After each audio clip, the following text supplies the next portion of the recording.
them all the time.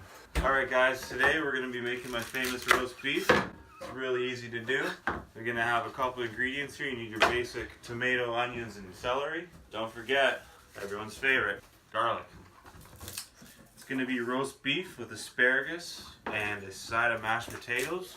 I'm going to slowly dice up my garlic and I'm just going to toss it on that plate next to our beautiful roast beef I got. I'm going to throw it in the pan together, season my meat. It's going to be a good one tonight.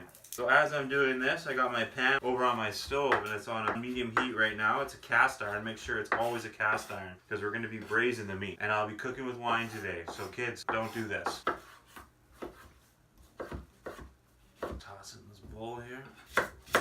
You don't have to use too much onion. I'll just use half of an onion today. And it's just a basic rough chop because we're going to be sauteing it in a cast iron pan. And you just kind of want it all to marry together with all the flavors with your beef. I'll probably use a half of these. You can even use the ends. Don't worry about it. It's just going on the side of the pan to get all the flavor. I got my trusty spices as usual. Don't go too light on spices because it's all going to get a little bit charred on the outside, which is great. And kind of rub it all in. You know, like rubbing your meat. Pretty easy. Guys out there, you understand. Now this is the garlic powder here. And this is going to be the onion powder. These are really nice flavors with the roast. I'm going to use a little bit of rosemary. The girl doesn't really like rosemary, so I got to go light on that. Now I'm going to heavy salt and pepper it. And as I'm doing this, I'm going to turn around and put some oil in my pan. So I got this already on a little bit of heat, and we're going to turn it up to about high. So we're just going to get a nice braise. I'm going to grab my wine. Now I like to use red wine. Red wine is what goes with red meat, which is really easy to remember. Red, white, so white with chicken. Cooking with wine is my favorite. It tastes great too. So as I'm seeing over here, we're getting a bit of steam. The oil is really thin, so that's perfect. Grab my meat. I'm just gonna put it on there, and that's what we call the sizzle factor. Now it's always gonna get a little smoky in here, but you gotta make sure you braise your meat all the time, otherwise it won't be as tender and juicy as my famous roast beef. You should be able to do it about 45 seconds to a minute on each side, and that would be absolutely perfect. We got a little bit of steam going, it's kind of sizzling, which is great. You can start to smell all the spices coming out of it, and then I usually turn it up to high. Once we get it going, I'm gonna add wine, and about around the third flip, I'm gonna toss it in the oven, and I'm gonna have it on 325 for about 45 minutes. We're gonna bake it uncovered. Don't ever cover it, otherwise you'll cook it all the way through. Make sure to use all your spices on the cutting board as well. You know, there's a little bit there. Use them all. Doesn't hurt. Most of them are just going to get charred off, so that's okay. Once you start seeing your spices sticking to the pan, we're just going to be adding a little bit of wine. Time to flip this over. Make sure you do all your sides, otherwise juices will leave one part of the end. Now if you guys are thinking like, oh my god, he's using red potatoes, why don't I have red potatoes? Doesn't matter what potatoes, I prefer red. I enjoy them a little bit more. Yukon Gold's just as good. Now it's time to flip this over. And I'm gonna add a little bit more moisture to the pan. More wine.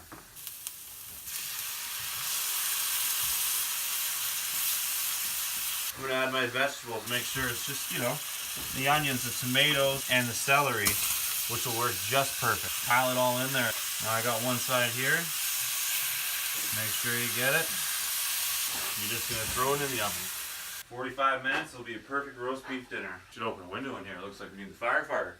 But it just gets a lot of smoky because I am the smoke show in the kitchen. So I'm just going to peel a clove of garlic here. This is a little cheat that you guys should know. You can dice it up, a nice little onion here, like a clove. And when you do this, I'm going to add it to the water so all the garlic flavor will just kind of go inside of the potatoes when they boil. When I strain them out, I'll just use it in the potatoes so it has the garlic potato to it. Now you can cut the potatoes how big you want. I got 45 minutes till dinner is done, and I'll let the meat rest for about 10 minutes. So I got about technically 55 minutes to make these potatoes, so I don't really care about how small I do. Sometimes I do quarters, sometimes I do just in half. Today I'll do quarters for you guys.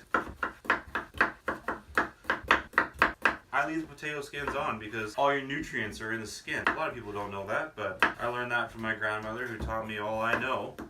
But I know more than she does, but don't tell her that. I'm just going to turn over and add it to the stove. We're just going to throw them in there.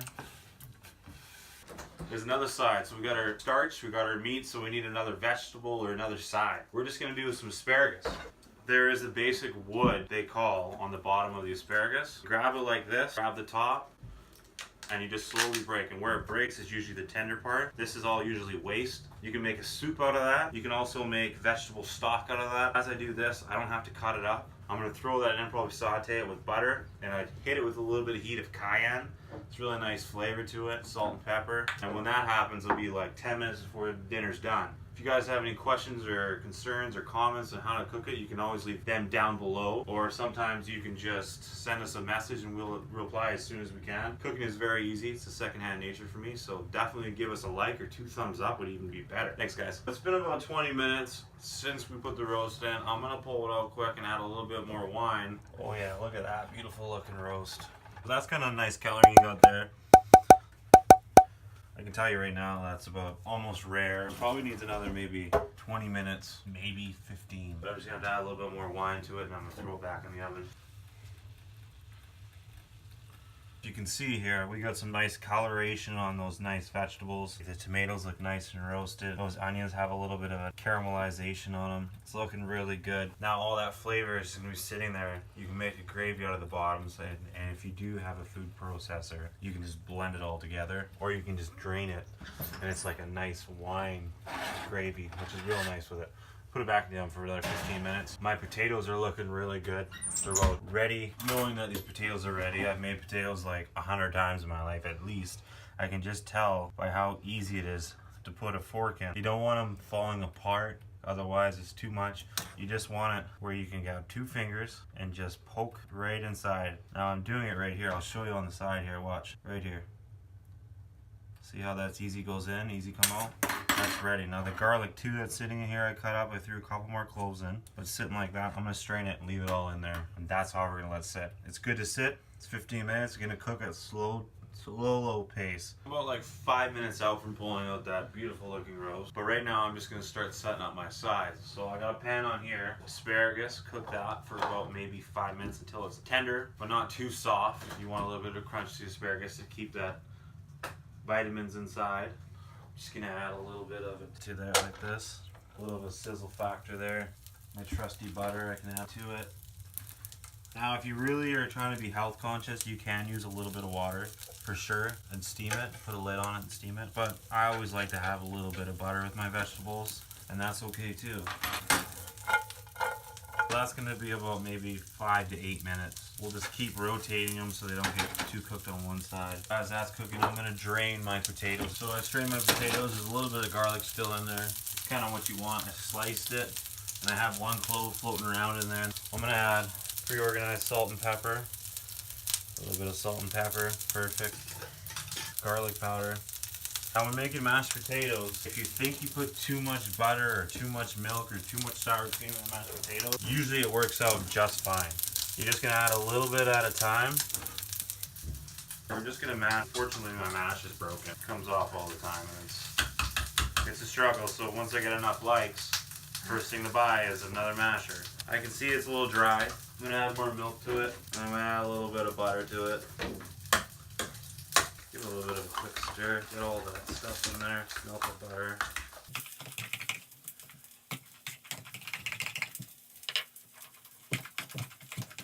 As you can tell right here, they look a little bit whipped, but keep whipping them.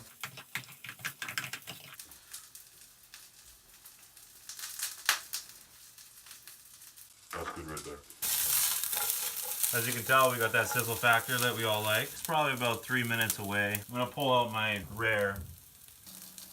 I have it about rare, medium rare. It's what I like. You can tend, it all depends on the thing. If you want rare, it's about 135. If you want medium rare, 145. If you want medium, it's about 155. If you want anything else than that, don't message me, because this is not how you cook a roast. I've been letting it sit for about 5 to 10 minutes. That nice color all the way around. Not as pale as your grandmothers used to make, how they just put it in the pot. We're gonna cut it. Make sure when you have a cutting board, make sure they have a little bit of groove on the outside, or put paper towel around it, because it does drip quite a bit. As you can tell, it's already pretty juicy. I'm gonna take my first little beautiful color on that. Nice looking roast. The end piece is really nice too. Always a little bit more cooked, and don't be a little worried. The middle part is always the rarest, and that's just how it works. Look at that. Nice little bit of blood. It's cooked. Don't be scared. You can eat it rare, but when you're making a roast, you don't want it too chewy. Make sure you leave the fat on it. Keeps it tender. Cut this nice piece here. This one's a big piece, and that's perfect. I'm gonna grab my mashed potatoes over here.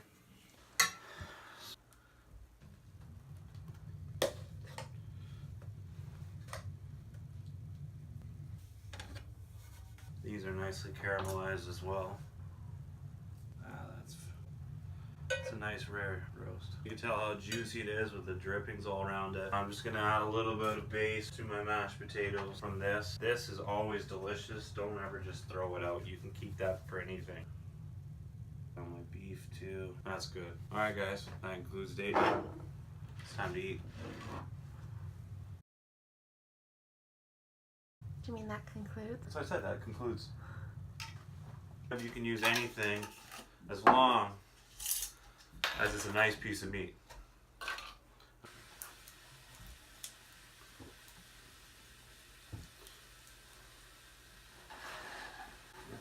Not the wood that we usually have in the kitchen, just it's the bottom.